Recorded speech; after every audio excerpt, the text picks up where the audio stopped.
A special word of welcome to the media that is here. You are always welcome in our office. We believe in freedom of the media, and in that sense, we are happy to have you here. Also, with regard to those members of the media that are watching via live streaming on AfriForum's Facebook page, you are also welcome to watch. We also welcome you, even if you are not here physically.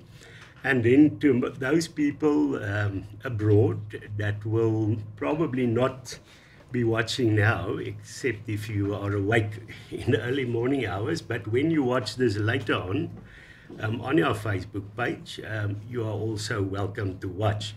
This media conference, because I think this is of international importance as well, will be conducted in English, and we will, in the end, just give a quick summary of what was said.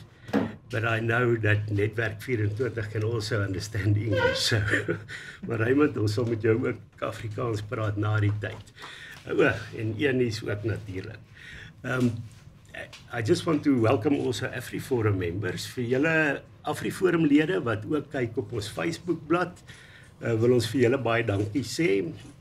Die aksies wat AfriForum neem en die suksesse wat ons behaal is tot julle toedoen. Dis julle ondersteuning wat dit moontlik maak.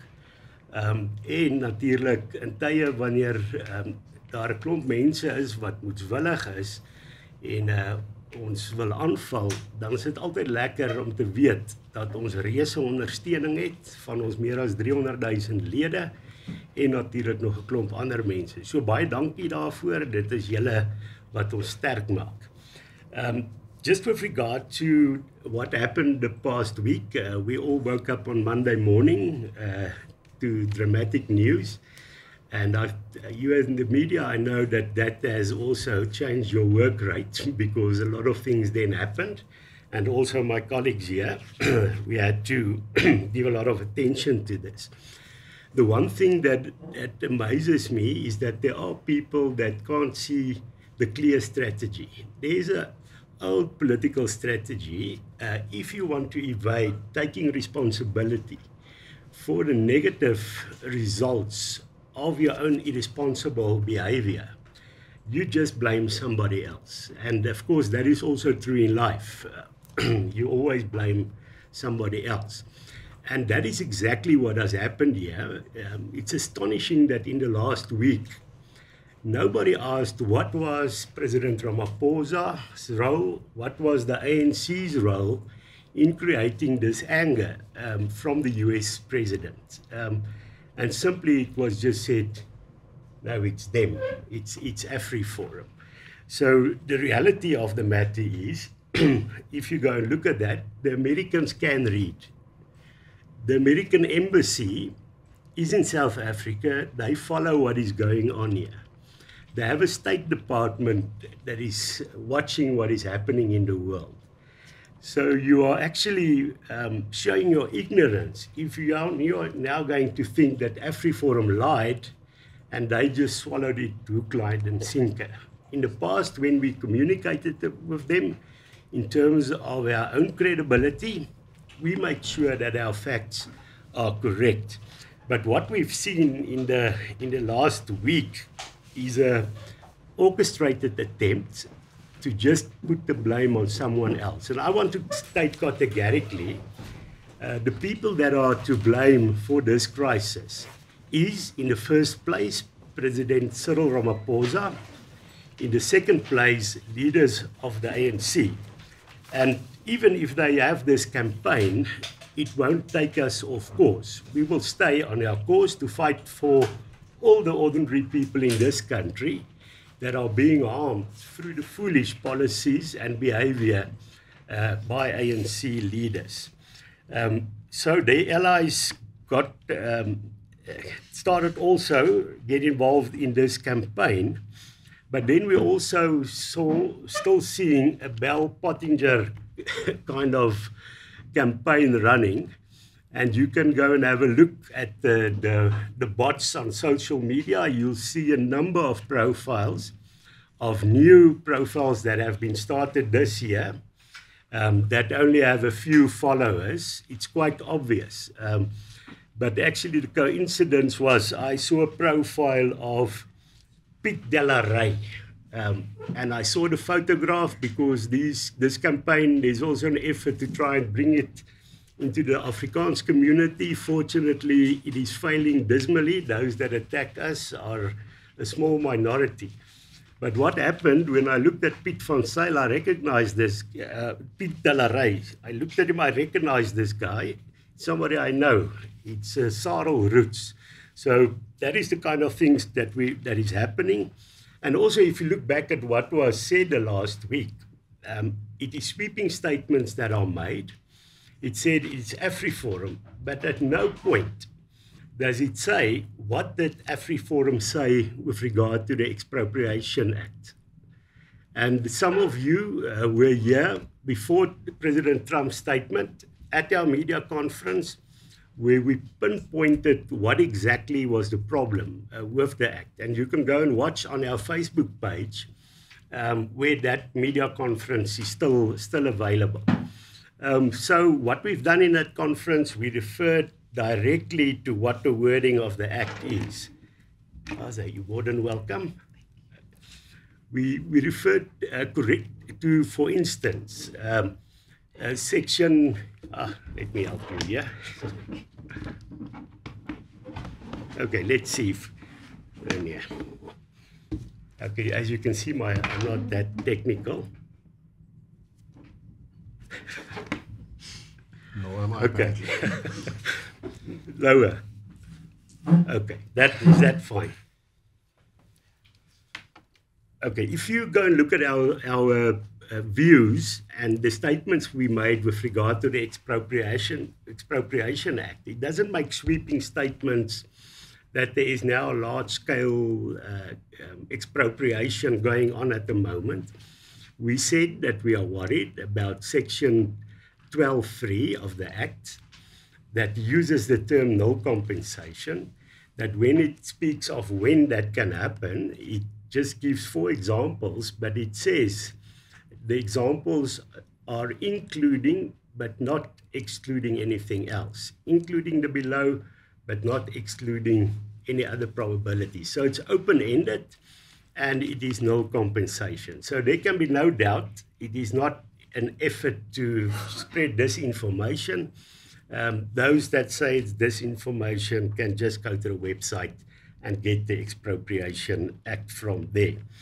But these things have not been mentioned. That nobody gave dates with when did we speak to the US regarding this specific act. And the reason they're not doing, because we did not engage in that recently. They are looking at the engagements we had long previously before the existence of this. As I've said, it's also heartening to see that there are people that think for themselves and not that don't fall for this kind of strategy. And we are heartened by the fact that we get huge support. Actually, all our members are strongly behind us, more than 300,000 of them, and also in terms of many, many other people.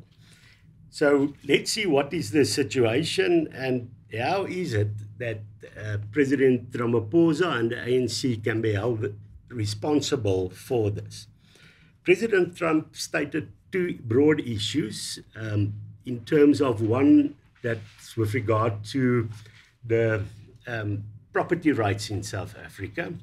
So I can state they are not at the moment large-scale confiscations. There is large-scale land grabs, but my colleague Jacques Broodryk will be saying something about that. But the real problem is that the Expropriation Act allows for the disrespect of property rights to happen in our country. That's a real problem. Then the other issue is about what you use the term is people or sections of the society are treated very badly, and I'll get into that.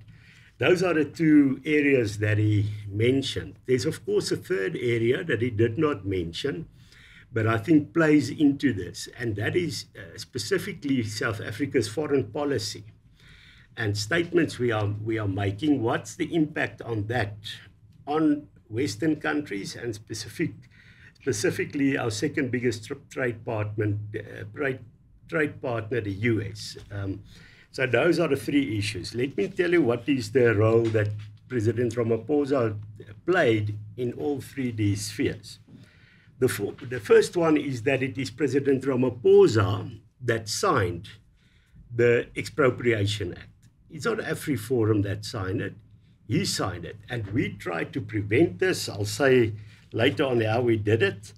And that created the crisis. That was the last straw. Then, of course, there are also other issues that play in with regard to the Property Rights or Expropriation Act.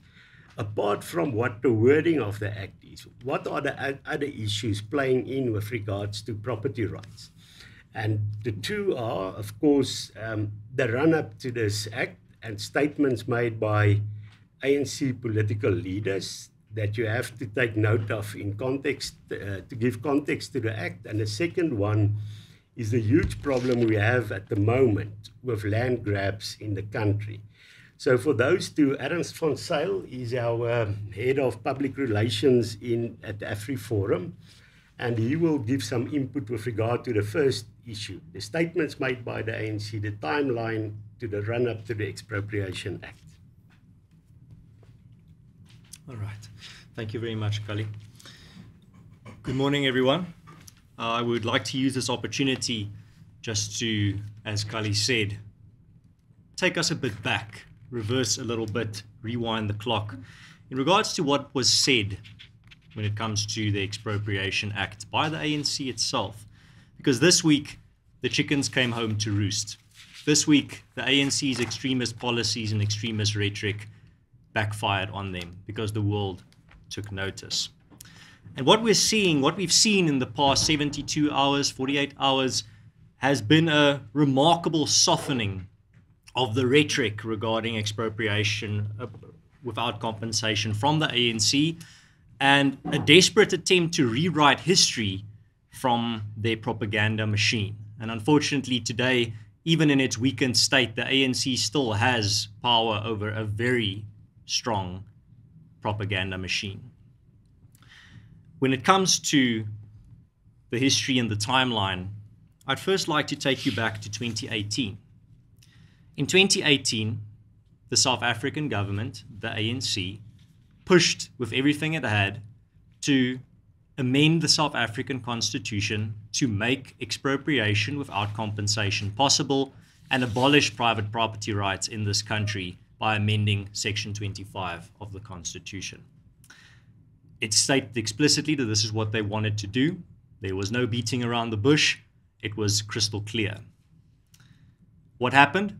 Well, what happened was, in a strange twist of fate, private property rights were saved by the hubris of the radical left in this country. Because when the ANC pushed in Parliament for this amendment, the EFF refused to vote with them in Parliament, and it ended up causing the ANC not to have the 2/3 majority that they need to amend the Constitution. And the EFF did not abstain from, or did not make this choice because they support private property rights, because they thought that there was so much power in their hands when it came to the balance of forces that they could push for even more radicalism, that they could push for a total state ownership of all property in this country.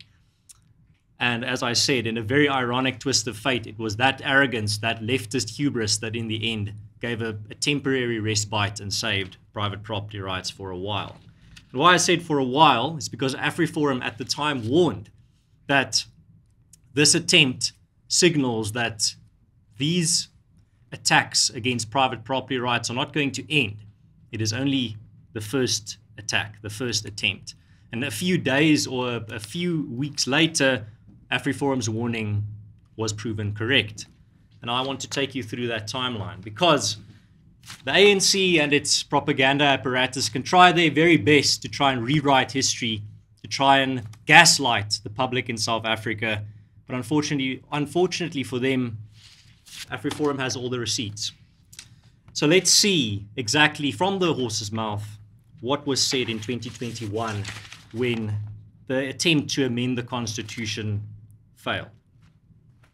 Firstly, in 2021, we hear the following from then Minister of Justice Ronald Lamola, and I quote, "Changing the Constitution was just one instrument we could have used," Justice Ronald Lamola said in December 2021. "The matter is now ended. We will now use our simple majority to pass laws that will allow for expropriation without compensation." What laws is Mr. Lamola talking about here? He's talking about the expropriation bill. Next, what was said in 2022 from the president himself, Cyril Ramaphosa? Let's listen. Cyril Ramaphosa tells the media, "The ANC will implement its resolution on the expropriation of land without compensation despite the refusal of other parties in parliament." That's the president of South Africa, 2022. Now let's fast forward to 2023. Let's see what the president, has he changed his tune or is he singing the same tune? In an address by President Cyril Ramaphosa to the ANC at the ANC Manifesto Review Rally, 4th September 2023, let's see what the president says here. And I quote, "We will pass the expropriation bill, which is currently at the NCOP, and will grant the state the authority to expropriate land for public purposes or interests and establish that null or 0 rand compensation will be deemed just and equitable in accordance with the law." Let's fast forward a little bit more. 2024.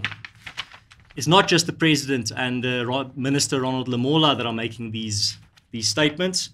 Deputy President Paul Mashatile made sure that the ANC's stance on null compensation and what they intend with the expropriation bill is crystal clear to ensure that there's no misunderstanding what the ANC mean with this act. Let's see what Deputy President Mashatile said in 2024. Deputy President Paul Mashatile has reaffirmed the government's commitment to expropriation of land without compensation. But let's go to his direct quotes. In specifically, because there were a lot of people and experts and analysts this week and government officials that desperately tried to gaslight the public into believing that null compensation is not the same as no compensation. But let's see how the ANC understands the idea of null compensation straight from the Deputy President, Paul Mashatile. 2024. Mashatile said he would speak to Ramaphosa about signing the expropriation bill into law. On the wording without compensation and no compensation, Mashatile said the intention was the same and the difference was wording. Here's his direct quote. And I quote, Paul Mashatile, 2024, Deputy President of South Africa. "It may well be that you have issues with the wording thereof, but the intention is to achieve exactly that we need to expropriate land without compensation where applicable." Mashatile continues, and I quote, "We use the words in the act that we should expropriate land if it is in the public interest. The issue of null compensation I will look at, but my sense is null compensation means you don't pay." End quote. Ladies and gentlemen, the ANC is not beating around the bush. They are very clear. They have been very clear what their intentions are with the Expropriation Act and what null compensation means. AfriForum doesn't need a memory like an elephant. You just need a memory of a 5-year-old to remember what has been said in 2024, in 2021, in 2022. Now let's broaden the focus even more. Who is this ANC that are making all of these claims? It's the same ANC that still in 2025 hails Robert Mugabe and ZANU-PF as heroes. It's not an ANC that condemns the land grabs and expropriation without compensation that destroyed Zimbabwe. It is an ANC that looks at that undeniable history and says, this is not a problem. This is something that should be applauded. That's the ANC that we're talking about here. And then they act as if they are astonished that people don't believe them when they say they respect private property rights and will respect private property rights. I think James Myburgh, the investigative journalist, summed what happened this week brilliantly, and I want to read his quote because I can't say it any better. James Myburgh wrote this week, and I quote, "The Trump administration's efforts to pressure the South African government to close the door that the Expropriation Act is trying to open represents the first time in living memory that the leader of a Western democracy has sought to check the ANC's kleptocracism as it enters its final and most ruinous phase, rather than excuse, enable, or profit from it. Given this history, and the apoplexy that this has provoked among sections of our commentariat with cries of lies and treason, it is truly breathtaking to behold this sight." End quote. This week, it was a busy week, but I'll sleep this weekend. Maybe I'll sleep the next long weekend. I see April has a lot of them. But this week, the wheat was separated from the chaff. A line was drawn between those who only oppose expropriation without compensation when it suits them and those who stick to their principles even when they are under relentless onslaught. If you read the horror stories that come out of Zimbabwe under Mugabe's land grabs and are not willing to do everything in your power to prevent that hell from happening in South Africa, even when it's only the first step towards it, history will not look back on you kindly, and I hope your conscience gives you no rest. From AfriForum's side, I would just like to end firstly on a big thank you to not only our members that stood by us, in Afrikaans you'd say wat bankvas agter ons gestaan het this week, but also our friends all across the world that have made their voices heard this week, sending messages of support and encouragement and saying that they are behind us in this fight against the attack against private property rights in this country. My inbox personally has been overloaded with positive messages of encouragement and support. I've not even gotten to replying to 10% of them, but I promise people that I will. And it really puts petrol in AfriForum's tank to keep fighting. The amount of support that we've seen has really given us the encouragement we need to continue fighting, because there is a massive propaganda machine that has been activated against us. There is a massive onslaught against us, many lies and misinformation being peddled to try and discredit AfriForum. For what? For the crime of telling the truth? Well, unfortunately, for those attacking AfriForum, the truth fears no investigation. Do not just believe what AfriForum says, research what AfriForum says, and you'll realize that every single time we will be 100% on the money. So thank you very much again to all of those people with clean consciences out there that respect private property rights, that believe in private property rights, that were willing to stand with AfriForum this week. Your principled stance under very difficult circumstances and intense circumstances will not be forgotten. Thank you very much.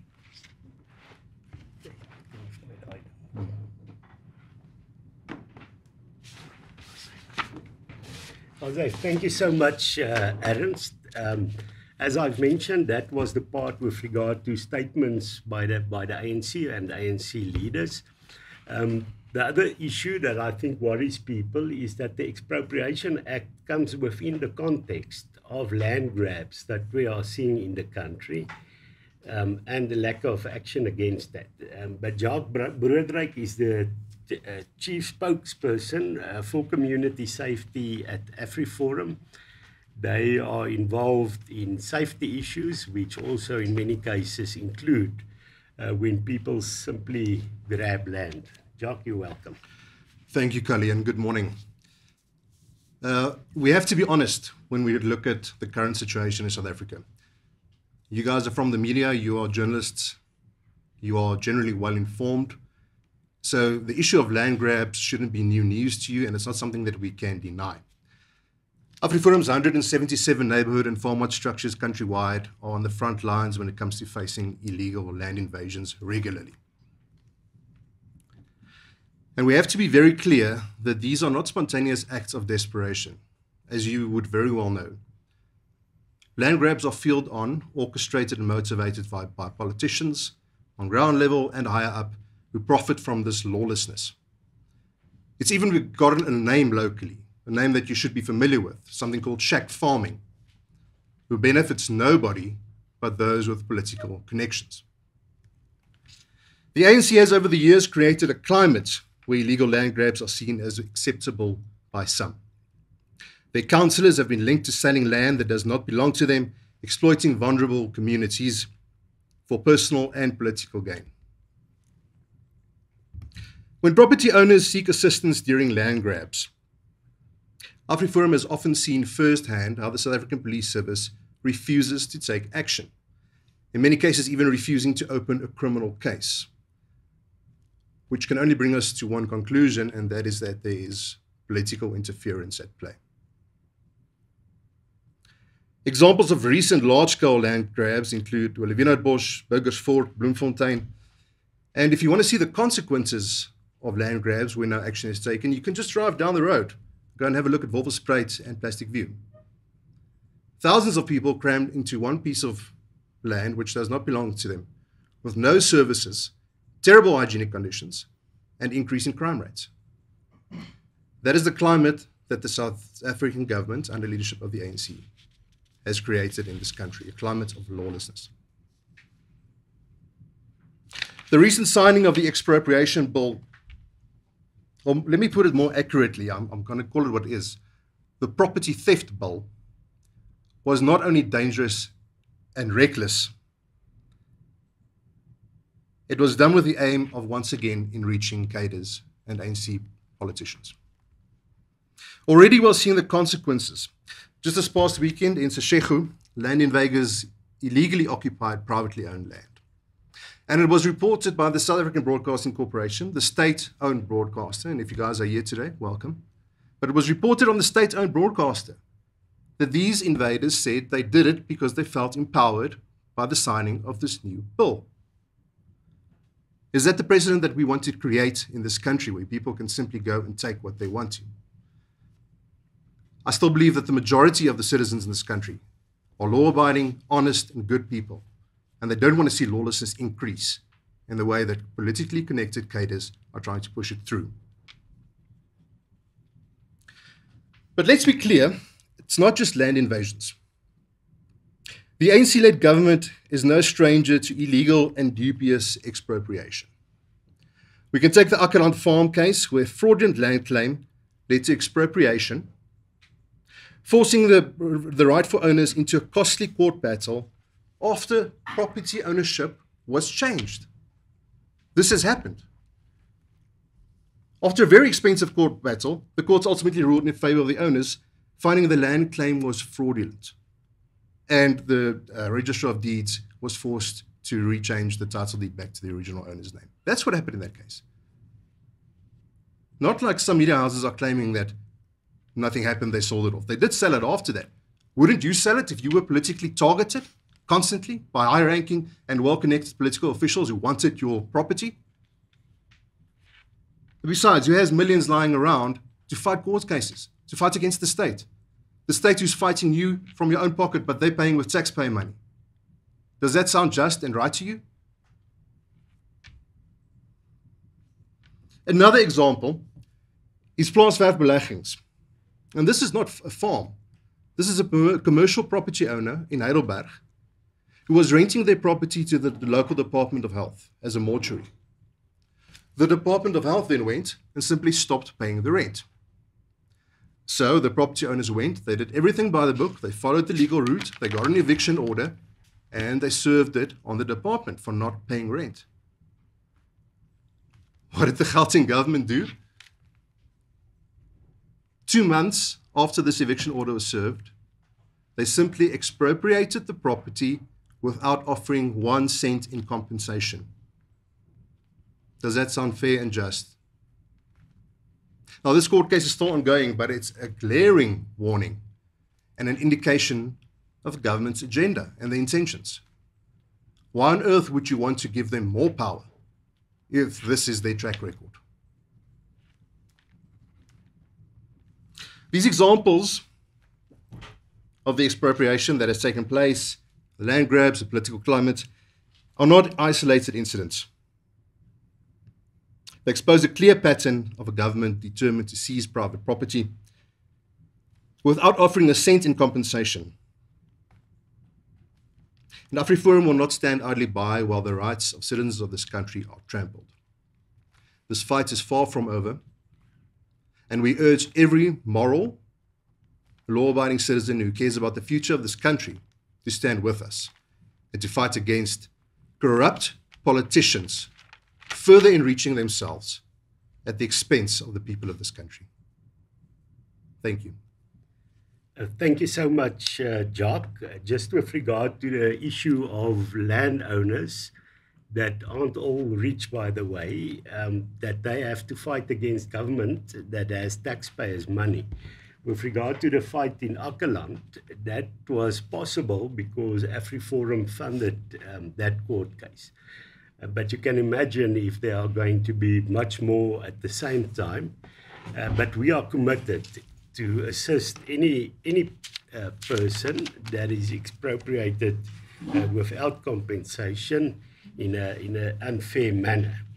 This is broadly, I think, the main issue with regard to the threat to property rights in South Africa.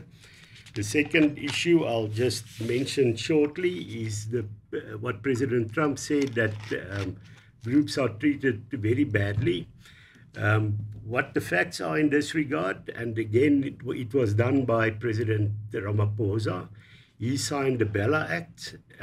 The Bella Act treats the Afrikaans community very badly. And the reason I'm saying so, it specifically targets the existence of Afrikaans schools and Afrikaans children. Why is that a big issue? Afrikaans-speaking cultural communities don't have traditional areas where the language and culture can flourish. Schools play a central role in that. So an attack on Afrikaans schools is actually an attack on the cultural survival of Afrikaans communities. And that is the worst thing that any government can do. So I agree that President Ramaphosa, and in this case, unfortunately, the Government of National Unity, are acting very badly with regard to the cultural existence of the Afrikaans community. Also, with regard to racial acts, there are 141 of them in the country that discriminate. So it's not a fallacy that these things are here. I'm not going to go into that. Our colleagues at the Solidarity Trade Union will take on this issue of the 141 race laws, and next Monday they will announce a specific campaign in that regard. Then the third issue, and I think that is the issue that is not mentioned in President Trump's tweet, but President Ramaphosa and the ANC is also directly responsible for this. And that is with regard to South Africa's foreign policy. From AfriForum's side, we don't say that there should be a pro-West, pro-US foreign policy. And we are not also saying there should be a pro-China and pro-Russia foreign policy. We say that there should be a pro-South African foreign policy, which means that we put the interests of all the people of this country first. We know that if South Africa is punished by any one of these countries, we're small, we're 0.4% of the world's economy. It will harm us, but not the politicians. They will sit cozy in their offices. Those that will be harmed are the normal people, people that are jobless, that get social grants. Social grants is funded by taxpayers' money. Taxpayers' money by businesses are paid if they can be successful and trade internationally. So our view is that the government, it's in the interest and it's loyal to South Africans if they remain neutral internationally. They can have their views. I also have many views, and you say, what is the interest if I say those things? What would the impact be? And the fact is the impact, some might say, but what you're saying about property rights has an impact. But the impact we want is to try and avert the kind of crisis we are now seeing happening. So we have the two biggest trading blocs in South African economy is China firstly, then the US secondly. And we have to make sure that we can trade with both. It is possible, but that means we have to remain neutral. Unfortunately, we've seen that the ANC-led government, as well as the president, have not remained neutral. They say they have, but if you look at their actions, it's obvious that they have not. You must say it creates the impression that they are anti-Western and anti-US, and I'll say why now. And you can imagine what the impact is. So I won't, that is not something that AfriForum did again. But I won't be astonished if this plays also a huge role in America's aggravation with South Africa. I believe there would be a document in your media packs. If not, they'll give it to you, but that gives a number of examples how South Africa acted in a manner that creates a situation where they are seen as anti-Western and anti-US specifically. In terms of that document, as I've said, I'm not going to go through them all. You have that and you can look at that. Sometimes one might have a debate, but okay, this is the reason why they are acting in this way. But there can be no debate to simply just be spiteful and trying to make a point and trying to provoke a foreign power. And that has unfortunately happened with Sandton Road in Sandton, where the proposal is to change the road to Leila Khalid. But this is not just a name change. If you look at the statement by Nomvula Mokonyane, she said they want to change this name because there is an American at the shade there at that specific address, and she wants to see them having on their letterhead the name of Leila Khalid. And we know, if you go and study that, she planned a terror attack against specifically US citizens. So that is not promoting the interests of South African citizens. The same people that say AfriForum is disloyal to South Africans was quiet here. This is an act of disloyalty by the president, by the ANC, and one of their people is to simply say, we don't care what happens to normal South Africans. We're just going to put our party and our ideology first and simply go ahead with this. This is not the first time.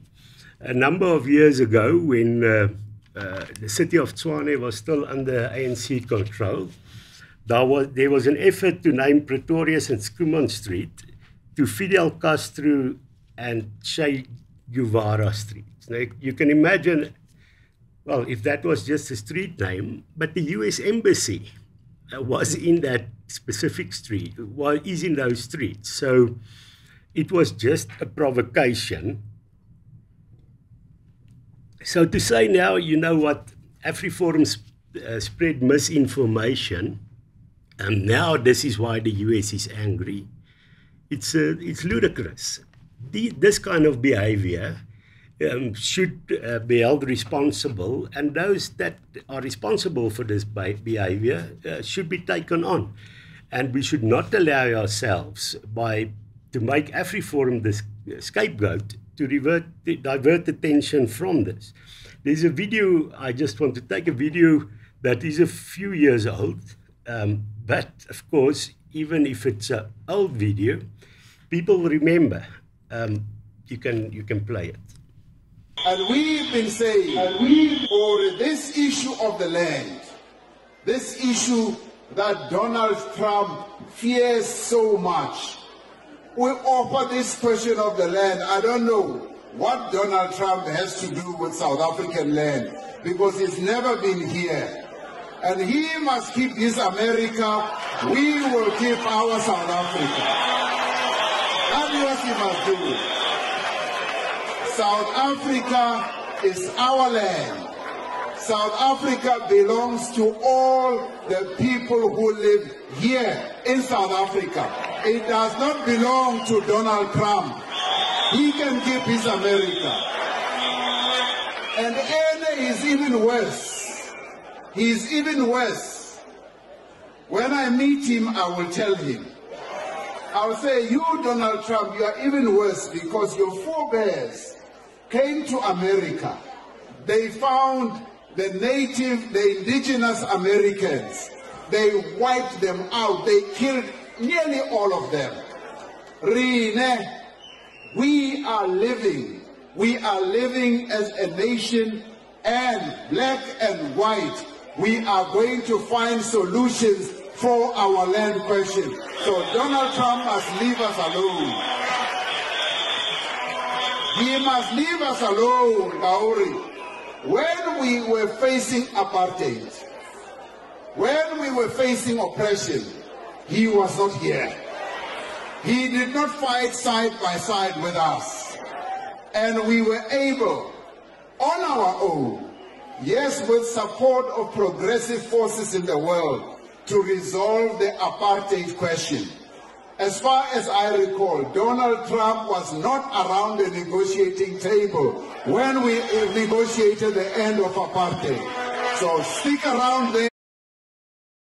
I think that was the president. Of course, we need to have self-esteem, self-confidence, but in this case, we should always ask our question ourselves the question, is statements like that in the interest of people that have HIV/AIDS, that have to get treatment, which is partially funded by the US? Is there those kind of statements in the interest of farmers that benefit from the AGOA agreement? Is that kind of statement to the benefit of thousands of people that get jobs from companies that benefit from AGOA? Is that those kind of statements in the interest of people that get social grants that are funded by taxpayers' money, taxes being paid by companies that benefit from AGOA? So that is very brave. One can behave like that, but in the end, there are consequences. And for those consequences, AfriForum is not to blame. I state it again. It's the president, it is the ANC, and the ANC leaders. There are a number of other examples. You know, Mr. Gwede Montash said the US are planting the seeds of anarchy. There is support for people like Muammar Gaddafi, Robert Mugabe, Hugo Chavez, Omar al-Bashir, the list goes on. Is it in the interest of us supporting leaders like that, of normal people? No, it is not. Then I think one of the biggest issues, and I saw a cartoon averting to showing this yesterday, in 2019, the US and a number of other countries, Germany, the UK, Netherlands, and Switzerland, wrote to the president saying the corruption is a terrible problem and it prevents investment or has a negative impact on investment. Now, we are 6 years later, and if you go and look at the Zondo Commission, how many of those people have been prosecuted? Nearly none.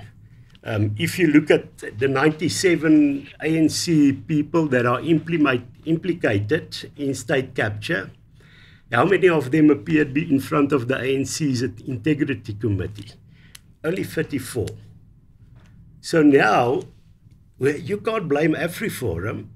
The scourge of corruption, you can put in front of the door. The lack of action against that is from a government led by the President Cyril Ramaphosa and the ANC. So people can't blame us for that. And then there are the ludicrous statements. You can go and look at South Africa's voting patterns at the US, always siding with rogue elements.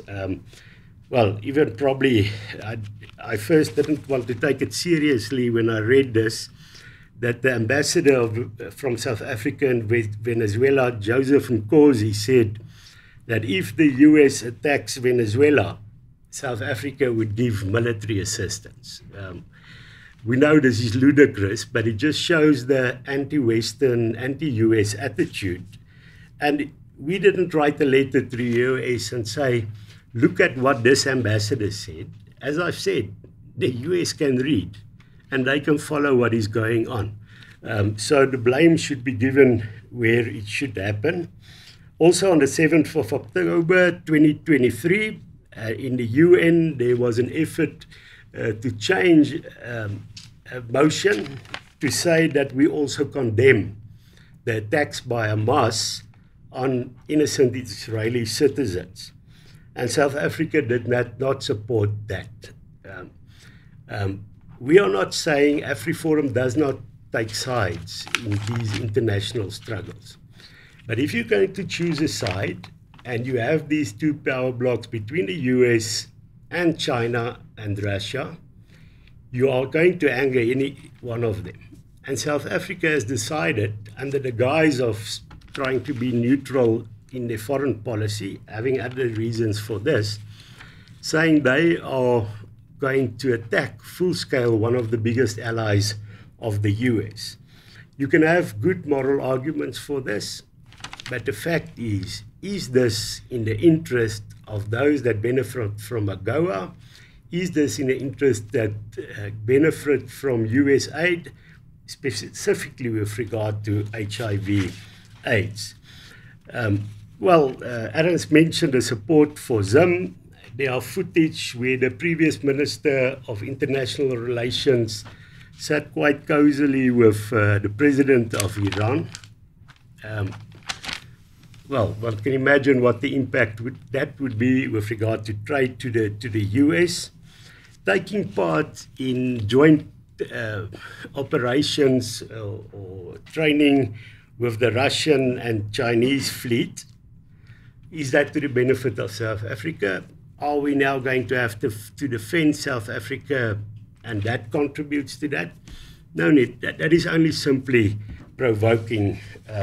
And now we are reaping the bitter consequences, and I say again, of the President's action, his irresponsible behavior, the ANC's irresponsible behavior. We are going on long now, but there's lots to be said. I'll try and be quick.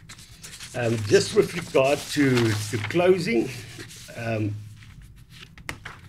many people blame AfriForum, and I can state we are a fire brigade. And sometimes you don't like the sound of the siren of a fire brigade, but you can never blame the fire brigade for the fire. The fire should always be blamed on the arsonists. And the arsonists that wants to burn our country down, figuratively of course, is the President and the ANC leaders through their behavior. But this is terrible. We are not happy about what we've heard because our members will also be negatively affected by the impact of the breakdown between the US and South Africa. That is why, as a fire brigade, we will continue to try and put out these fires. And how is that? We try to avert this issue. We wrote to the President in April last year, requesting him to please not sign the Expropriation Act, to refer it back to Parliament, and also stating this would have a negative impact on investments. We were simply ignored. So if we want to blame somebody, the President was warned and he simply ignored it. It was also the President that signed the Bella Act. We had negotiations, but in the end it showed that the Presidency negotiated in bad faith. They even denied going to an agreement while the Presidency's signature is there. We also try to save the interests of normal South Africans. And those that accuse us must bring us the statement where we ever said there should be sanctions against South Africa that would harm normal people. Every visit, we said to the US, don't punish the normal people of South Africa if you are angry with the leaders. That is an act of loyalty towards the people of this country, and we will continue so. Our colleagues in the Solidarity Movement has made numerous representations to the US in an effort to save AGOA. And we will go ahead also to give that message to whoever wants to hear. And an effort to save AGOA is exactly why AfriForum is taking President Ramaphosa and the ANC leaders head on this issue, because it's in the interest of all people in this country that we do so. What is the solutions? And I'm closing off with that. We believe that there should be amendment acts with regard to the Expropriation Act, so that we remove the reference to null compensation. It is so that Expropriation Acts is common in the world, but the only places that have Expropriation Acts that states null is Zimbabwe and Venezuela and all these other countries that are failed. We also want the country to rethink its international relations and really commit to not get involved in international struggles. And then we urge the US not to punish the ordinary people in this country. The normal working class, unemployed people are not responsible. And I close off by saying again, if one is going to blame the president and blame the ANC. Thank you. Are there any questions? Raymond? Raymond, you mentioned now that the breakdown in the relationship between the US and South Africa is because of the anti-Western stance. But in Donald Trump's tweet and also Marco Rubio, it explicitly said they talk about the Expropriation Act, taking land. And that is, I think we must also difference between expropriation and land grabs. It's two different things. Yeah. So, can you agree that what Donald Trump said was disinformation, that land is being taken with reference to the Expropriation Act? And then, a lot of people, in this week, after Monday, said that, that AfriForum is sowing division and they are being unpatriotic. What is your comment on this? And also there were some people that said you should be charged for treason because you're not talking in favor of South Africa. Thank you. Yes, thank you, Raymond. I'm going to add an answer, maybe before I forget what you said. Of course, there is not land grabs and expropriation is not the same thing.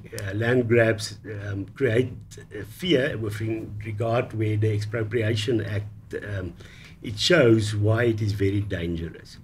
The problem is what we have in interpretations of such a tweet.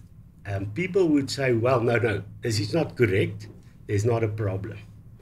You can also say it is not correct because there aren't, at this stage, large-scale confiscation of land, apart from that the land grabs that we've seen. But to then try and use that to say there's not a problem, that statement also comes from the real problem of the Expropriation Act. So there is a real problem, and the statement should not just be rubbished and say there's not a problem. There's a serious problem, and that is our view with regard to specifically that. If we are being called unpatriotic because we are patriotic, then so be it. A deed of patriotism is if you want to prevent what happened in Zimbabwe in South Africa. In Zimbabwe, you've seen the biggest people that were the most negatively affected are normal people in the country. You have huge unemployment. more than 1 million, it can be maybe 3 million people that have fled Zimbabwe to South Africa for economic reasons. There's hyperinflation. And to call anybody that wants to fight against that happening in South Africa unpatriotic, I think is ludicrous. If you take on the ANC for their stances, you are not taking on the country. The ANC is not the country, fortunately. Otherwise, we would have had huge trouble. 80% of the people in this country want a future for their children and are willing to cooperate, and we are doing that with various traditional communities. We have joint projects. The last 100 encounters you've had with different communities, if you ask yourself that, they were positive. So it's a fallacy to say if you're going to take something that the ANC does that is detrimental to the country, if you take that on, to call that unpatriotic, I think is ludicrous. Also, with regard to our discussions we've had in the past with the US and also other countries, we've actually said, do not bring sanctions. The people that are now causing these sounds are the people that simply ignored the warning signs. That is unpatriotic. So we believe the president as well as the ANC's behavior was unpatriotic in the sense that they have put their own ideology and their party's interests above the interests of normal citizens in the country. Anybody else? Yeah, it's Heidi Jokos from ENCA. You keep speaking about the fact that this is a problem. So what is your solution as AfriForum? And then do you sorry, a problem with regard with to the act? With the new act. Yes. So you keep speaking about, is it got to do with the nil compensation aspect of the act? And what is your solution as AfriForum to that? Secondly, do you not concede as AfriForum that you miscommunicated to the United States about what this act actually means? Because it seems as though your communication, and perhaps you can provide us with that communication to the US and what you've said to Donald Trump about land grabs and expropriation of land in this country, because it seems as though the US president is misinformed about what's actually going on in this country. So maybe you could provide more clarity on that. Thanks. Yes. Okay, no, thank you. I'll do that. Can you just tell me the source of you saying we communicated with the US with regard to the Expropriation Act? I'm asking, did you? And what communication has that been? Yeah. I'm not saying you did. I'm asking, Okay, yeah. what did you communicate? Have Yes. you communicated to the US? No, we have not communicated with the US, and that is why sometimes people ask, what did you say to them? Just presuming that we did, that we did speak to them. We have had discussions in the past with the US on many issues, also with regard to property rights, but that was when there was an effort to change the Constitution. But with regard to this act, we first tried to solve it locally by speaking to the president, as we did when they wanted to change the Constitution. We first had to speak locally and try to solve it. But we were simply ignored, but we have not gone internationally with this. But we will go, but to try and extinguish the fire and say don't punish ordinary people in this regard. So it is not, so those facts, people make these sweeping statements. We've heard the last week, and nothing of it is true. We've never, what we've stated, what might have happened, if they watched our media conference where Raymond was 2 weeks ago, they would have seen our point, and then you can look exactly what our communication was, quoting from the Act and saying, if you use null compensation, and you say this can happen, and you list 4 examples where it can happen, but you say, it's just including these. There can be many other factors, so the Act does not prescribe specifically when it should happen. So that should be changed. Now people always say, you know what, but what happens if somebody just leaves a building in Johannesburg, goes abroad, when you contact them, they say, I'm not interested. But that is the extreme example where things like this would happen. But that is not what is stated in the Act. The Act says if somebody buys land as an investment to sell it for more later on, it can be expropriated without compensation. The Act gives powers to what they call expropriation agencies, which means a dysfunctional municipality driven by corrupt people with radical elements can now just say, well, we're taking this land and we are acting with regard to the reasons in Section 12.3 of the Act. So those are the kind of things that is happening. There are also other issues. If we had time, I can go through the definition of property. Is not just land, it's all property. With regard to Section 19.8, we have a problem with regard to that the court process, that expropriation can go ahead in some cases when the court process has not been completed. So those things we have written to the President that those are the problem areas, and our solution would be that we make sure that we address those specific issues. We're not saying scrap any expropriation act, the country needs it, but we must make sure that we don't threaten property rights and use terms like null compensation or expropriation without compensation. Just to add there, Kali, in regards to communication, when the Expropriation Act was signed, there was, of course, a lot of questions coming in from abroad, especially to AfriForum, from our network of contacts that we've built up over the years, asking, we see there's a lot of noise being made about this attack, and the term attack against private property rights is being used. What is being meant by that? Can you give us that information? So, of course, AfriForum provided those people, whether they be media questions from abroad or people simply just being curious about what's going on, we provided them with our stances and information, and all of our stances in regards to why this bill is a threat to private property rights. You can find that on our website. You can find that on all of our publications.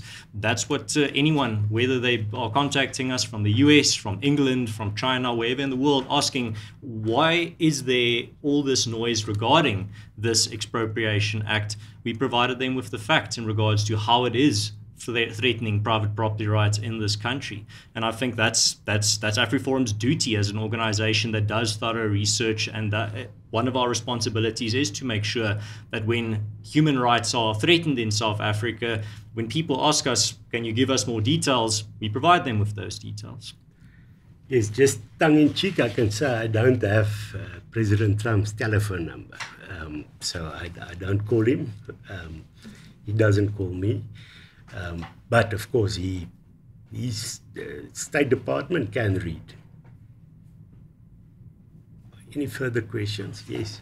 Just to follow up, can you agree that what Donald Trump said about the Expropriation Act and that land is being taken at a cost false, can you agree that is currently not happening in South Africa? Another thing you mentioned about what Senator Cruz said, but yesterday also Senator Chris Murphy, he said this whole revenge campaign against South Africa is because of Elon Musk not getting his way with Starlink. What is your comment on that? Now, to say to the richest man in the world that your business is going to be very negatively affected by not having Starlink in a country that is 0.4% of the world economy, I think that is ludicrous. I think what Elon Musk is against is the racialization of our society, and not simply just because there's not Starlink. I think it's not that important to him. That's why they didn't pitch up during the hearings.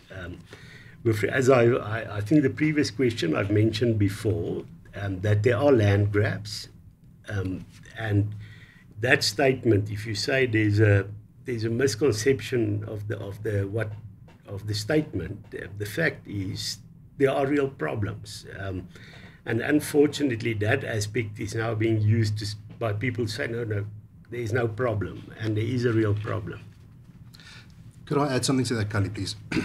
Raymond, I think it's clear that there has not been large-scale confiscation of land by the South African government as of yet, but the South African government has been complicit and has enabled large-scale land theft, definitely, through land grabs in this country.